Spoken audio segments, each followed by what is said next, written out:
तो आज हम बात करेंगे एजुकेशन सिस्टम के बारे में, क्योंकि एजुकेशन सिस्टम ही हमारे देश की दोनों टांगे हैं। और सिर्फ इतना ही नहीं, एजुकेशन सिस्टम हमारे देश का दिल, दिमाग, फेफड़ा और लंड भी है। ये इतना इम्पोर्टेंट है कि तुम सोच भी नहीं सकते। जैसे मुन्ना भैया के बिना तुम मिर्जापुर इमेजिन नहीं कर सकते, उसी तरह बिना अच्छी एजुकेशन के तुम अच्छा देश इमेजिन नहीं कर सकते। ये एक ऐसा सिस्टम है जिसकी हालत दिन पर दिन कांग्रेस की तरह होती जा रही है। और अगर हमारे एजुकेशन सिस्टम पर ढंग से सोच विचार नहीं किया गया तो ये एक दिन टोनी कक्कर के गानों की तरह हो जाएगा। तो आओ यार, जानते हैं कि पढ़ाई के नाम पर ये रंडी रोना आखिर हो क्यों रहा है। आखिर क्यों पढ़ाई करने में बच्चों का झांट मनने लगता। तो आओ यार, इंसेप्शन करते हैं। जिंदगी सवार दूं, सबके गान में फाड़ दूं। यार, तुम चाहे किसी भी स्कूल में पढ़ने वाले बच्चे हो, मैं एक बात पूरे दावे के साथ कह सकता हूँ कि अगर तुम क्लास में फर्स्ट आते थे तो तुमको तुम्हारी औकात से ज्यादा इज्जत मिलती थी। मॉनिटर तुम्हारा लंच चूसता था और टीचर तुम्हें अपनी आइटम की तरह ट्रीट करते थे। तुम्हें ऐसा फील होता था कि तुम ही राजा हो और बाकी सब तो भोसड़ी वाले हैं। अब तुम अगर सबके सामने इंग्लिश वाली मैडम की चुम्मी भी ले लोगे तो तुम्हें कोई कुछ नहीं कहेगा, बल्कि सब तुम्हें देख के मुस्कुराएंगे और तुम्हारी पोता चाटी करने लगेंगे। और दूसरी तरफ अगर तुम क्लास में फेल होते हो या तुम नीचे से फर्स्ट आते हो, पूरी क्लास तुम्हारी लेती रहेगी। मॉनिटर सबसे पहले तुम्हारा नाम लिखेगा ब्लैक बोर्ड पर, ताकि टीचर क्लास में आते ही सबसे पहले तुम्हारी गांड को ढोल की तरह बजाएं और पूरी क्लास तुम पर हंसे और तुम्हारी इज्जत की धज्जियां उड़ जाएं। सच में सोचने वाली बात है। मैंने जो कहा, ऐसा कई स्कूलों में कई सालों से हो रहा है। मतलब अगर तुम्हारे मार्क्स अच्छे नहीं आते तो तुम बेकार हो। तुम्हारे अंदर कौन सा टैलेंट है उन्हें लंड फर्क नहीं पड़ता। अगर तुम सारे सब्जेक्ट में अच्छे मार्क्स नहीं लाते तो तुम हकदार हो बेइज्जती के। और ये बात मैं नहीं कह रहा, ये बात हमारे देश का एजुकेशन सिस्टम कह रहा है। बचपन से हमारे मन में यही भरा जा रहा है कि मार्क्स ही सब कुछ है, मार्क्स नहीं तो कुछ नहीं। अरे आप खुद ही सोचो, एक बच्चा जो 6 क्लास में है वो दिल लगा के पढ़ना चाहता है, वो चीजें समझता है, लेकिन उसकी स्पीड थोड़ी सी कम है और इसीलिए वो अच्छे मार्क्स नहीं ला पाता। तो अब टीचर का क्या फर्ज बनता है? उससे प्यार से बात करने का, उससे उसकी तकलीफ पूछने का, या फिर उसकी बेइज्जती करने का पूरी क्लास के सामने। और अक्सर टीचर से बेइज्जती करते हैं और सबके सामने अपनी कड़वी जुबान से आपके अंडू सुझा देते हैं। और ये चीजें सालों से चलती आ रही हैं। अगर मार्क्स को प्रायोरिटी देना बंद नहीं किया तो इस देश का भविष्य राहुल की तरह हो जाएगा। और ये बात तुम अच्छे से जानते हो कि मैं किस राहुल की बात कर रहा हूँ। मैं किसी का टट्टा हूँ जो आज बन चुका हूँ सच। जब तक हमारे स्कूल में ज्ञान की जगह याददाश्त का टेस्ट लिया जाएगा, तब तक लौंडे बड़े होके KRK जैसे ही बनेंगे। सर अब्दुल कलाम जी जैसा कोई नहीं बन पाएगा। साले सालों से एक ही जैसी चीजें पढ़ा रहे हैं। अकबर कौन था,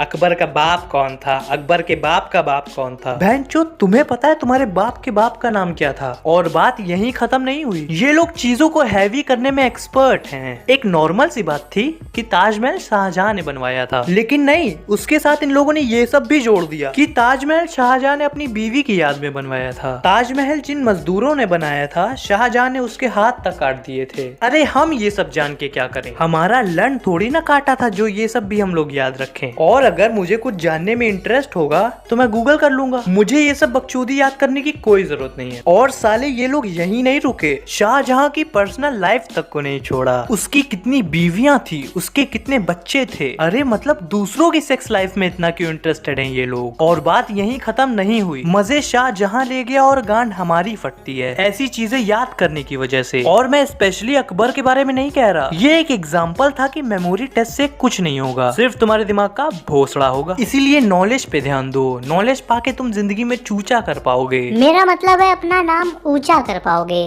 बहन के लाड़ो, कान बढ़ाओ। सेक्स एजुकेशन एक ऐसा टॉपिक है जिसकी बात कोई भी टीचर ढंग से नहीं करता। सब ऐसे शर्माते हैं जैसे उनको ब्रा पहन के नाचने को कह दिया हो। और सच में सेक्स एजुकेशन इतना इम्पोर्टेंट है कि तुम लोग कल्पना भी नहीं कर सकते। लेकिन हमारे एजुकेशन सिस्टम ने इसका मजाक बना के रखा हुआ है। ह्यूमन रिप्रोडक्शन चैप्टर के आते ही अधिकतर टीचर उसको स्किप कर देते हैं और कहते हैं इसको घर से करके आना। और इसी बकचोदी की वजह से बच्चों की जिज्ञासा गलत राह पर चली जाती है। और कहीं न कहीं रेप जैसे जुर्म के पीछे इन सब चीजों का बड़ा हाथ होता है। साला कोई सेक्स की बात ही नहीं करना चाहता, ना टीचर ना ही माता पिता। 100 में से 99% बच्चों को झाटू सेक्स एजुकेशन अपने दोस्तों से मिलती है, जिसकी वजह से समझदारी कम, हवस ज्यादा पैदा होती है और बच्चे पॉर्न जैसी चीजों में इन्वॉल्व हो जाते हैं, क्योंकि उनको नहीं पता कि क्या करना सही है और क्या करना गलत। वो सिर्फ 2 मिनट के मजे के लिए अपने हाथ का सहारा लेने लगते हैं, और जो थोड़ा ज्यादा डेस्परेट होते हैं वो क्राइम करने लगते हैं। और अगर टीचर और माता पिता बच्चों से बात करें इन सब चीजों के बारे में, तो शायद इस देश में ये रेप होना बंद हो जाए। मैं हूँ एक उड़ता लौड़ू भोसड़े मान।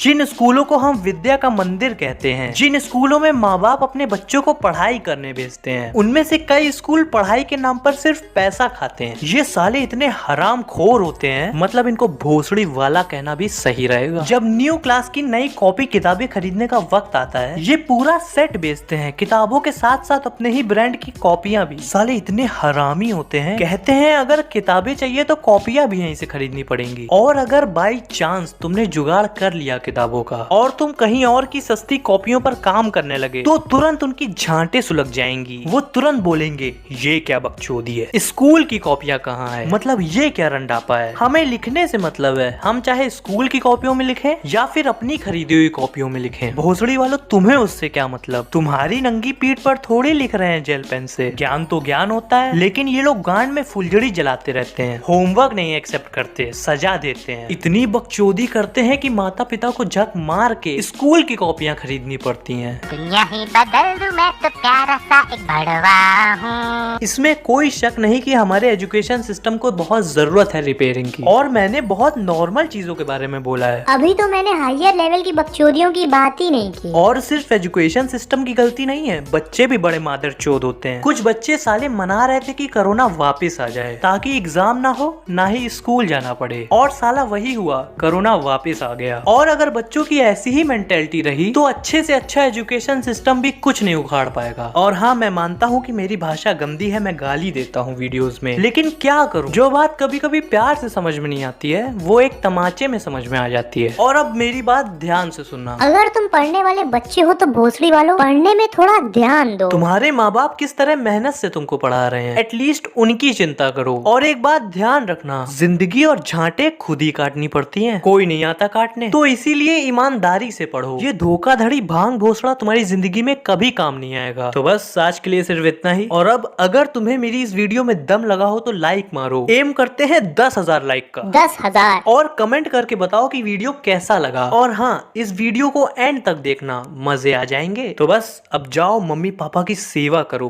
पैर दबाओ उनके। अब मुझे निकलने दो, मुझे कुत्तों की लड़ाई देखने जाना है। बाय। क्योंकि अब आपके सामने तशरीफ ला रही है आगरा की अजीम फनकारा मलिकाए हुस्न नूर नजर मोहतरमा मोहिनी। माँ चुदा में गई तेरी मोहिनी।